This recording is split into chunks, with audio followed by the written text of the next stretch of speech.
Hello everyone, my name is Parth and welcome back to my YouTube channel. हमने कौन सा chapter start किया है? Effects of electric current.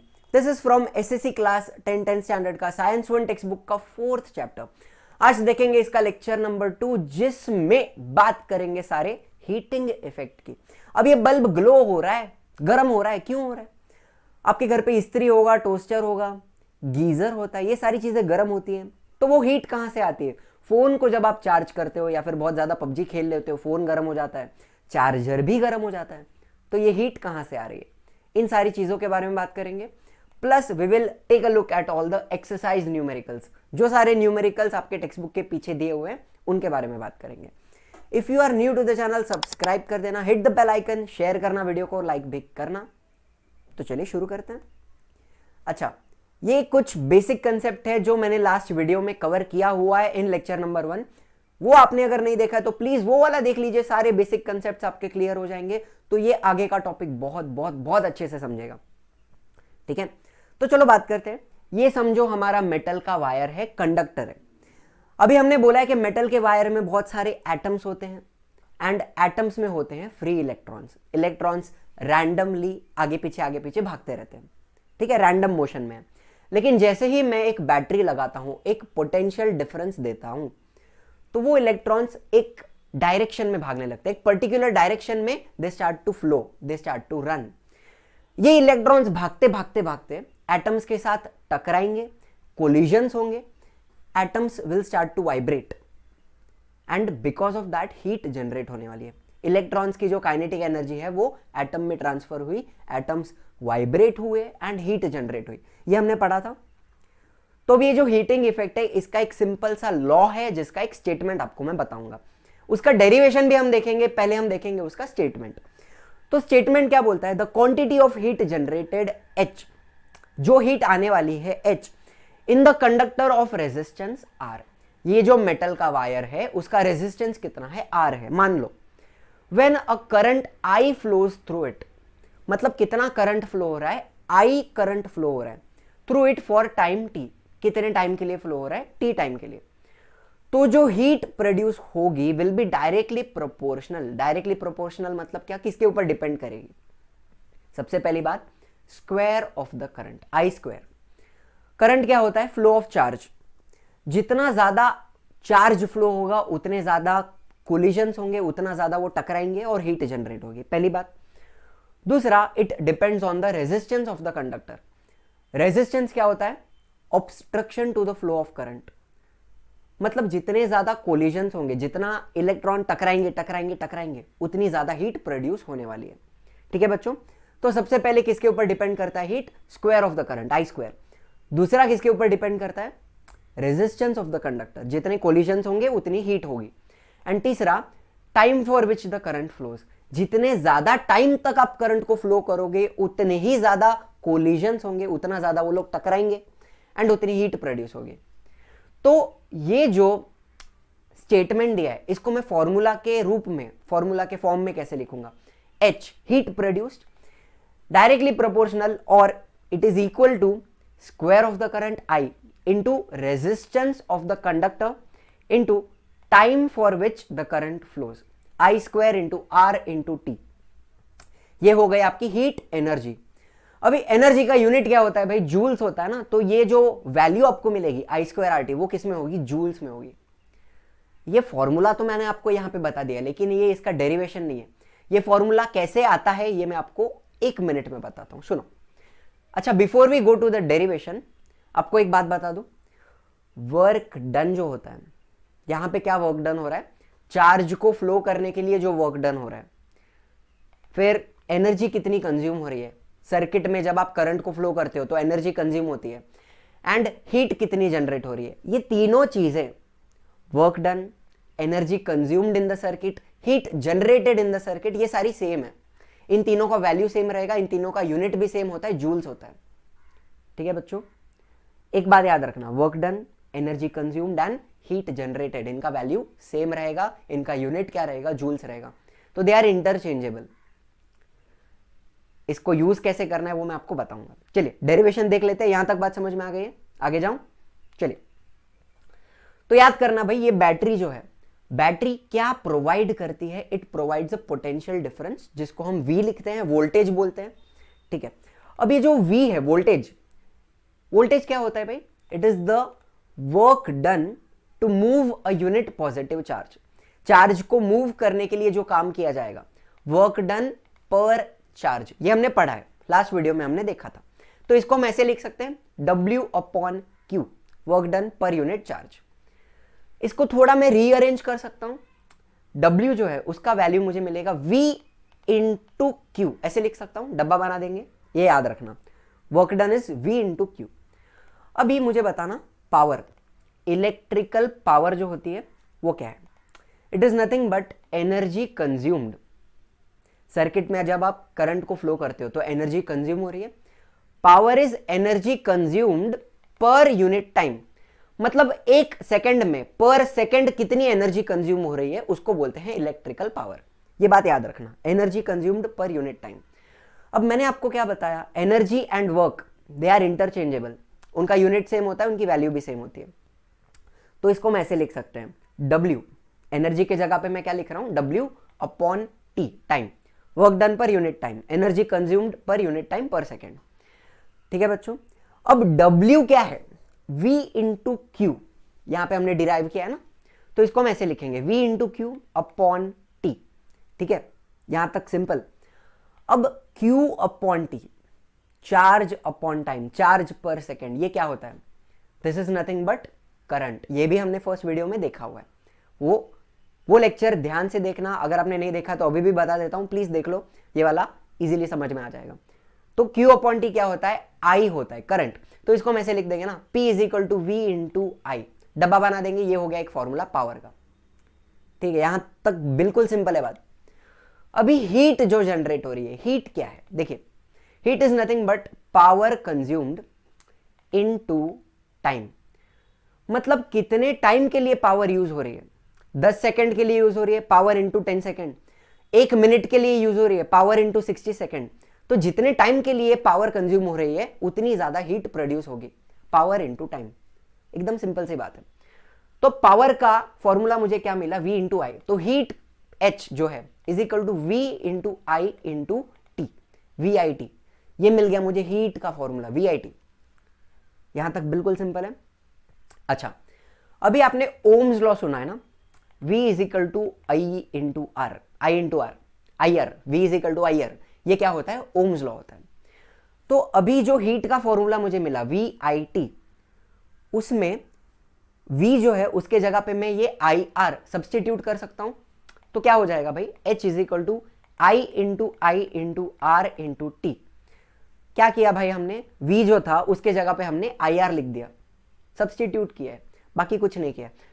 तो इन सारी चीजों को मल्टीप्लाई कर देंगे तो H = I² R/T मिल जाएगा, डब्बा बना देंगे। यही है हमारा joules law of heating. Heat generated will be directly proportional or it will be equal to square of the current I² into resistance of the conductor into time for which the current flows, I² × R/T।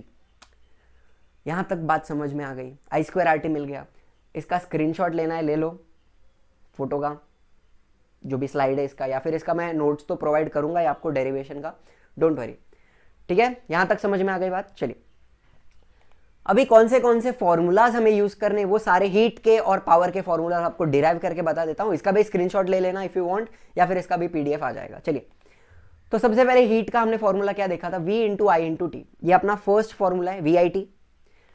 फिर Ohm's law क्या बोलता है? V = IR, ये Ohm's law है। Ohm's law को मैं थोड़ा rearrange अगर कर दूं तो I का वैल्यू क्या मिलेगा? I will be equal to V/R, ठीक है ना, R को नीचे डाल दिया डिनोमिनेटर में। अब सेकेंड फॉर्मूला क्या था हीट का? I² × R/T, ये हमारा है सेकेंड फॉर्मूला। ये दो फॉर्मूला तो मुझे पता है।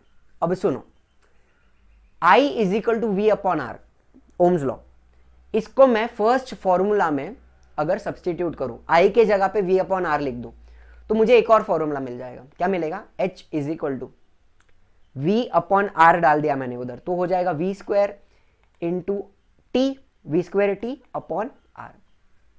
तो ये मुझे मिल जाएगा थर्ड फॉर्मूला। तो हीट के कितने फॉर्मूला मिले मुझे? 1, 2 एंड 3 फॉर्मूलाज।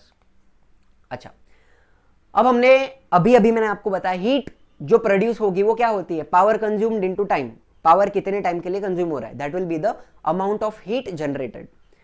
तो पावर क्या होगा भाई, हीट अपॉन टाइम, थोड़ा रीअरेंज कर देंगे, हीट अपॉन टाइम। तो पावर का भी कितना फॉर्मूला बनेगा, 3 फॉर्मूला बनेगा। अच्छा अब मुझे बताओ, हीट जो है एनर्जी है ना, उसका यूनिट क्या होता है, जूल्स, टाइम का यूनिट क्या होता है, सेकंड। तो पावर का यूनिट क्या बनेगा, जूल पर सेकंड, कितना जूल्स कितने सेकंड में यूज हो रहा है, कितना जूल्स 1 सेकंड में यूज हो रहा है फॉर एग्जांपल। एंड ये जो जूल पर सेकंड है ये होता है वॉट। तो पावर का जो यूनिट है वो क्या है, वॉट है, जूल पर सेकंड, वॉट। यहां तक बात समझ में आई। तो फॉर्मूला देखते हैं, चलो। Power is equal to V I T, V I T क्या है, हीट है, upon time, T T cut हो जाएगा तो क्या मिलेगा, वी आई। ये हो गया आपका पावर का फर्स्ट फॉर्मूला, ठीक है यहां तक। सेकेंड फॉर्मूला क्या बोलेगा, P is equal to I square into R into T, ये हो गया heat, upon time, T T cut कर देंगे तो पावर का सेकेंड फॉर्मूला क्या मिल जाएगा अपने को, आई स्क्वायर आर। काफी सिंपल है यहां तक। एंड थर्ड फॉर्मूला क्या है भाई, V square T upon R, तो लिख देंगे V square T upon R, upon T मतलब अभी डिनोमिनेटर में एक और टी डाल दूंगा मैं, heat upon time, T T cut हो जाएगा तो क्या मिलेगा, V square upon R. This is your third formula for power. तो ये 3 फॉर्मूला पावर के एंड 3 फॉर्मूला हीट के बहुत ही ज्यादा इंपॉर्टेंट है एंड काफी ज्यादा सिंपल भी है, इंटरचेंजेबल है। V I T I square R T, V square T upon R, V I I square R, V square by R, ये 3 फॉर्मूला। यहां तक बातें एकदम सिंपल हैं और समझ में आ गई हैं। थोड़ा आगे चलते हैं। चलिए बच्चों, आपने मीटर बॉक्स देखा होगा, ऐसा कुछ मीटर दिखता है वहां पे। एंड उस मीटर का काम क्या है, आपने कितनी एनर्जी कंज्यूम की है उसका एक कैलकुलेशन देना है, उसका एक मेजरमेंट देना है। अभी मीटर पे लिखा होता है KWH मीटर। तो ये KWH का मतलब क्या है, अच्छा इसको न्यूमेरिकल्स में भी यूज किया गया है। तो ये कैलकुलेशन बहुत ही इंपॉर्टेंट है, ध्यान से सुनना, इसको स्किप मत करना। सुनो, अभी energy consumed and heat generated, मैंने आपको बताया इन दोनों का वैल्यू सेम रहेगा, फॉर्मूला सेम रहता है, energy consumed and heat generated. तो एनर्जी कंज्यूम्ड को मैं ऐसे लिख सकता हूं, पावर इनटू टाइम। हीट भी क्या था, पावर इनटू टाइम था, वैसे एनर्जी कंज्यूम भी पावर इनटू टाइम। तो भी पावर का यूनिट क्या है, वॉट, एंड टाइम का यूनिट क्या है, सेकंड। तो energy is equal to watt second, ये इसका यूनिट हो गया वॉट सेकंड। लेकिन ये वॉट सेकंड जो है ना, it is a very small unit. घर का एनर्जी कंजम्पशन या फिर आप एक इंडस्ट्री की बात करो, वहां पे तो बहुत एनर्जी कंज्यूम होती है। तो what second is a very small, उसको आप यूज नहीं कर सकते। तो मुझे एनर्जी को बड़े यूनिट्स में लिखना पड़ेगा, इन बिगर यूनिट्स। तो वॉट के जगह पे मैं लिखूंगा KW, किलो वॉट। देखो ग्राम का किलोग्राम 1000 ग्राम्स, वैसा ही वॉट का kilo watt 1000 watts. And second के जगह पे हम लिखेंगे आर। तो ये किलो वॉट इंटू आर पूरा जोड़ दोगे तो क्या बन जाएगा भाई, KWH, किलो वॉट आर। तो ये यूनिट बना कैसे, ये तो समझ में आ गया। लेकिन इसकी वैल्यू कितनी होती है, what is 1 kilo watt hour, what is the value, ध्यान से सुनना। देखो किलो वॉट मतलब क्या, 1000 वॉट, वॉट मतलब क्या, जूल पर सेकंड। तो इसको हम ऐसे लिख सकते हैं 1000 जूल्स पर सेकंड।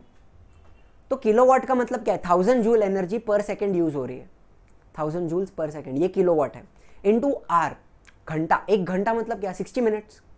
1 मिनट में होते हैं 60 सेकंड, 60 इंटू 60 कितने हो गए, 3600 सेकंड्स। आर, सेकंड सेकंड काट दो, 1000 जूल्स इंटू 3600, कुल मिलाकर मल्टीप्लाई करके मुझे मिलेगा भाई 3600,000 जूल्स, 36 लाख जूल्स। अब इतना बड़ा बड़ा वैल्यू तो लिखूंगा नहीं मैं, तो इसको थोड़ा शॉर्ट करके हम ऐसे लिख सकते हैं KWH is equal to 3.6 into 10⁶ joules. बात समझ में आई। 1 किलोवाट आर मतलब क्या, इतने जूल्स, 3.6 इंटू 10⁶। अभी इसका एक्चुअल मीनिंग क्या है, आप थोड़ा इमेजिन करो मेरे साथ। आपके पास एक इस्त्री है, एक आयन है, उस इस्त्री का पावर कंजम्पशन है 1 किलोवाट का, ठीक है। इस्त्री का रेटिंग क्या दिया है, पावर कंजम्पशन 1 किलोवाट। उस इस्त्री को मैंने 1 घंटे के लिए चलाया, 1 किलोवाट का इस्त्री 1 घंटे के लिए चलाया, तो कितनी एनर्जी कंज्यूम हुई, 1 kilowatt hour, 3.6 into 10⁶ joules. And ये KWH मतलब 1 यूनिट माना जाता है। इलेक्ट्रिकल पावर को हम यूनिट्स में क्या बोलते हैं, लिखते हैं। तो तो आपका इलेक्ट्रिसिटी का बिल होगा ना घर पे, उसमें लिखा होता है कितने यूनिट यूज हुए। एक यूनिट मतलब क्या, kWh, उसका वैल्यू भी आपको बता दिया। तो यहां पे बात समझ में आ गई, सारा टॉपिक क्लियर हो गया। तो अब चलिए न्यूमेरिकल्स लगा लेते हैं, 3-4 देख लेते हैं, बढ़िया बढ़िया। चलिए आपका एक्सरसाइज का फर्स्ट न्यूमेरिकल दौड़ाते हैं, देख लेते हैं क्या बोला है। Heat energy is being produced in a resistance in a circuit at the rate of 100 what. काफी मजेदार बात बोली। देखिए सर्किट बना लेते हैं, पहले रेजिस्टेंस लगा देते हैं, बैटरी भी लगा देते हैं, पॉजिटिव नेगेटिव आ गया। अब करंट कौन से डायरेक्शन में फ्लो होता है, फ्रॉम पॉजिटिव टू नेगेटिव, लेकिन इलेक्ट्रॉन्स फ्लो होते हैं फ्रॉम नेगेटिव टू पॉजिटिव। ये हमने आपको एक बात बताई थी लास्ट लेक्चर में। लेकिन करंट का डायरेक्शन हम क्या मान के चलते हैं, पॉजिटिव टू नेगेटिव। तो चलो करंट भी दौड़ाते हैं। तो करंट दौड़ेगा तो हीट जनरेट हो रही है। कितनी हीट जनरेट हो रही है, पावर कंजम्पशन क्या बोला है, 100 वॉट। वॉट क्या होता है, जूल्स पर सेकेंड। तो एक्चुअली इसको मैं ऐसे लिख सकता हूं, 100 जूल्स पर सेकेंड के हिसाब से हीट जनरेट हो रही है। 100 जूल्स पर सेकेंड का रेट है हीट जनरेशन का, ठीक है। फिर ये लोग ने बोला the current of 3 ampere is flowing in the circuit. Current बोला है भाई, कितना है करंट, 3 एम्पियर है। एंड ढूंढना क्या है, what must be the value of the resistance. Resistance हमको फाइंड करना है, काफी सिंपल सा सम है। चलिए गिवन डेटा लिख देते हैं। सबसे पहले इन्होंने बोला पावर कंजम्पशन क्या है, 100 वॉट का है। फिर उन्होंने बोला करंट कितना दिया हुआ है, 3 एम्पियर दिया हुआ है। अब मुझे ढूंढना क्या है, I need to find the resistance. तो फॉर्मूला कौन सा लगाएंगे भाई, 3 फॉर्मूला हमारे पास उपलब्ध हैं। अभी ध्यान से देखना, हमारे पास गिवन क्या है, करंट है, ढूंढना क्या है, रेजिस्टेंस है। तो करंट एंड रेजिस्टेंस वाला कौन सा फॉर्मूला है यहाँ पे, सेकंड वाला, P is equal to I square R. तो लगा देंगे formula P is equal to I square R.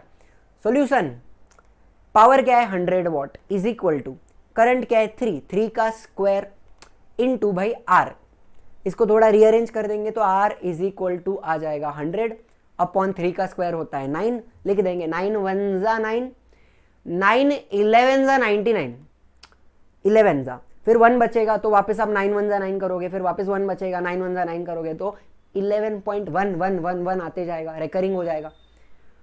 तो रेजिस्टेंस की वैल्यू लिख देंगे भाई 11.11 ओम्स, ऐसे लिखते हैं ना ओम्स। एंड चलो अप्रोक्सीमेट लिख देंगे, R इज अप्रोक्सीमेटली 11 ओम्स, 0.11 हटा देंगे, ठीक है। तो आंसर लिख दो, value of the resistance is 11 ohms. काफी सिंपल सा सवाल था, कुछ भी नहीं था। चलिए अगला देखते हैं। चलिए तो दूसरा न्यूमेरिकल दौड़ा लेते हैं, देख लेते हैं क्या बोला है भाई। 2 टंगस्टन बल्ब, कितना बल्ब है, 2 बल्ब है। एक का वॉटेज पावर कंजम्पशन 100 वॉट है, दूसरे का 60 वॉट है। And they work on 220 volt potential difference. उनका पोटेंशियल डिफरेंस बताया है 220 वोल्ट्स, ठीक है। एक बल्ब है 100 वॉट का, दूसरा बल्ब है 60 वॉट का। अब इन दोनों को they have connected in parallel connection and पूछा क्या है, how much current will flow in the main conductor. तो पहले हम पैरेलल में लगा देंगे, बैटरी भी लगा देंगे प्लस माइनस। करंट कौन से डायरेक्शन में फ्लो होता है, फ्रॉम पॉजिटिव टू नेगेटिव। अब आपको एक बात बताऊं, वोल्टेज क्या दिया हुआ है 220 वोल्ट। अब फर्स्ट एंड सेकंड बल्ब में वोल्टेज दोनों के लिए सेम रहेगा 220 वोल्ट, ठीक है। दोनों बल्ब का पोटेंशियल डिफरेंस सेम रहेगा 220 वोल्ट। लेकिन आप जब करंट को पास करोगे तो करंट डिवाइड हो जाएगा, फर्स्ट बल्ब में थोड़ा जाएगा, सेकंड बल्ब में थोड़ा जाएगा, डिवाइड हो जाएगा। तो I1 एंड I2 देखो, दिख रहा है वहां पे लिखा हुआ है, I1 is the current flowing through the first bulb, I2 is the current flowing through the second bulb। तो टोटल करंट I जो मुझे ढूंढना है, it will be nothing but I1 plus I2। हमेशा याद रखना करंट डिवाइड हो जाता है अगर दो बल्ब को पैरेलल में लगाया, समझ रही है बात। पोटेंशियल डिफरेंस सेम रहता है, करंट डिवाइड हो जाता है पैरेलल में, ठीक है। तो I टोटल करंट क्या है, I1 प्लस I2, ठीक है। चलिए तो गिवन डेटा लिख देते हैं भाई। फर्स्ट बल्ब का पावर कंजम्पशन P1 कितना दिया है, 100 वॉट दिया है। सेकंड बल्ब का P2 कितना दिया है, 60 वॉट दिया है, ठीक है। एंड वोल्टेज बताया है 220 वोल्ट, दोनों के लिए सेम रहेगा 220 वोल्ट। अभी मुझे ढूंढना क्या है, मुझे ढूंढना है total current, current flowing through the main conductor. Total current कितना फ्लो हो रहा है ढूंढना है। तो फॉर्मूला कौन सा लगाएंगे भाई, देखिए 3 फॉर्मूला उपलब्ध है हमारे पास। वोल्टेज है एंड पावर है एंड करंट ढूंढना है। तो पावर, वोल्टेज एंड करंट वाला कौन सा फॉर्मूला है भाई, first formula P is equal to VI लगा देंगे। करंट ढूंढना है तो इसको थोड़ा हम रीअरेंज कर देंगे, I will be equal to P upon V। ये फॉर्मूला हम यूज करेंगे। ठीक है भाई, सॉल्यूशन देख लेते हैं। Current in the main conductor, total current I कितना है, I1 प्लस I2। तो भी यहां पे एक बात समझ लीजिए, I1 क्या रहेगा, फर्स्ट जो बल्ब है उसमें कितना करंट फ्लो होएगा, P1, power of that, power consumption of the first bulb upon V same रहेगा दोनों के लिए। एंड I2 क्या रहेगा, nothing but P2, wattage of the second bulb upon V। तो टोटल करंट क्या है, I1 प्लस I2। तो थोड़ा इसको हम ऐसे लिख सकते हैं, P1 upon V plus P2 upon V, I1 plus I2। V common है तो उसको नीचे ले लेंगे। चलो, I is equal to P1 plus P2 upon V। तो फॉर्मूला मिल गया टोटल अपने को, इसमें सिर्फ अपने को वैल्यू सब्स्टिट्यूट करनी है। तो I will be equal to P1 plus P2, P1 क्या है 100, 100 प्लस 60 अपॉन V क्या है 220। सब जोड़ के क्या मिला मुझे, I is equal to 160 upon 220। 0 0 काट देंगे, इसको 2 से काट कर लेते हैं। चलो, 2 11 जा एंड 2 8 जा।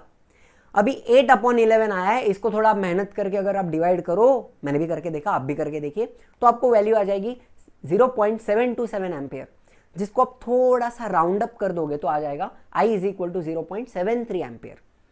मिल गया आंसर, काफी सिंपल था। I is equal to I1 plus I2, I1 ढूंढिए, I2 ढूंढिए, जोड़ दीजिए 0.73 ampere. The current flowing in the main conductor is 0.73 ampere. Simple है, चलिए आगे चलते हैं। चलिए तीसरा न्यूमेरिकल लगा लेते हैं। क्या पूछ रहे हैं ये लोग, देखिए, who will spend more electrical energy, ज्यादा एनर्जी कौन खाएगा। Number 1, 500 what TV set in 30 minutes. मतलब ये टीवी है मेरे पास, टीवी का पावर कंजम्पशन है 500 वॉट एंड इसको मैं कितने टाइम तक चला रहा हूं, 30 मिनट्स तक। या फिर 600 वॉट हीटर इन 20 मिनट्स। ये हीटर है हमारे पास, हीटर का पावर कंजम्पशन है 600 वॉट एंड कितने टाइम तक चलेगा भाई, 20 मिनट तक। तो इन दोनों में से ज्यादा एनर्जी कौन खाएगा, ये हमें ढूंढना है। सिंपल सी बात है। चलिए, गिवन डेटा, टीवी सेट का पावर कंजम्पशन P1 कितना दिया है भाई, 500 वॉट दिया है एंड कितने टाइम तक चलाने वाले हैं T1 कितना दिया है भाई, 30 मिनट्स। अभी ये मिनट को मैं घंटे में कन्वर्ट कर सकता हूं, आवर में लिख सकता हूं। क्या करना पड़ेगा, मिनट्स को मुझे 60 से डिवाइड करना पड़ेगा। एक घंटे में 60 मिनट्स होते हैं ना, तो मैं क्या करूंगा, 30 अपॉन 60 से डिवाइड करेंगे तो मुझे मिलेगा 1/2 आवर, अर्धा तास, आधा घंटा, हाफ आवर। सिंपल। वैसे ही P2 हीटर का पावर कंजम्पशन कितना बोला है भाई, 600 वॉट बोला है एंड कितने टाइम तक हीटर को चलाएंगे हम, 20 मिनट्स। तो इसको भी मैं आवर में कन्वर्ट कर सकता हूं, तो 20 अपॉन 60 डिवाइड बाई 60 करना है, तो क्या आ जाएगा भाई, 1/3 आवर, 1/3 तास। यहां तक मिल गई बात। अब देखिए भाई, ढूंढना क्या है मुझे, who will spend more electrical energy, ज्यादा एनर्जी कौन खा रहा है। तो फॉर्मूला क्या लगाना है भाई, हमने ये बात की है, energy consumed is nothing but power into time. उसका जो पावर कंजम्पशन है इनटू कितने टाइम तक उसको मैंने चलाया, power into time, consumption into कितने टाइम तक। Simple simple simple simple. तो सबसे पहला चलो सॉल्यूशन, टीवी सेट उठाते हैं, पावर कितना बोला है 500 वॉट इनटू टाइम क्या बोला है भाई 1/2 आवर, आधा घंटा। तो काट कुट के आंसर क्या आ जाता है 250 वॉट आवर। अभी वो 500 वॉट में था ना, तो ये मुझे क्या आया, वॉट आवर आया। इसको आप किलोवाट आवर में कन्वर्ट कर सकते हो, सिर्फ डिवाइड बाय 1000 करना है। 250 को डिवाइड बाय 1000 करोगे तो क्या आएगा 0.25 किलोवाट आवर, KWH। लेकिन हम इसको ऐसे ही रहने देंगे 250 वॉट आवर, सिंपल है। वैसे ही अगर मैं हीटर की बात करूं तो पावर इंटू टाइम, पावर कितना है 600 इंटू 1/3, तो काट कूट के आंसर क्या आएगा भाई 200 वॉट आवर। तो ज्यादा एनर्जी कौन खाया, इधर टीवी खा रहा है 250 वॉट आवर। तो भाई लिख दो TV will consume more energy. खत्म हो गई बात, सिंपल है। चलिए अगला देख लेते हैं। चलिए तो आज का लास्ट न्यूमेरिकल लगा लेते हैं। क्या बोला है, electric ion of 1100 what 1100 what is operated for 2 hours daily. ये हमारी स्त्री है, स्त्री का पावर कंजम्पशन कितना है 1100 वॉट, देखो गर्म हो गई, एंड रोज कितना घंटा चलती है 2 आवर्स डेली। तो इन्होंने पूछा है what will be the electrical consumption expense, खर्चा कितना आएगा for that in the month of April. अप्रैल, जनवरी, फरवरी, मार्च, अप्रैल, अप्रैल में होते हैं 30 डेज, तो रोज का 2 घंटा चलती है 30 दिन के लिए, तो इस इस्त्री को चलाने का खर्चा कितना आएगा ये मुझे ढूंढना है। चलिए, इलेक्ट्रिकल कंपनी चार्ज कितना करता है, 5 रुपया पर यूनिट। यूनिट क्या होता है, किलोवाट आवर, 5 रुपया पर किलोवाट आवर, तो मुझे टोटल खर्चा ढूंढना है। चलिए देखते हैं, गिवन डेटा क्या बोलता है, इस्त्री का पावर कंजम्पशन कितना है, 1100 वॉट।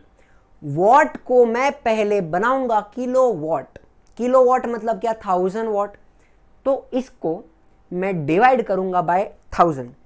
1100 डिवाइड बाय 1000 कितना होता है, 1.1 किलोवाट।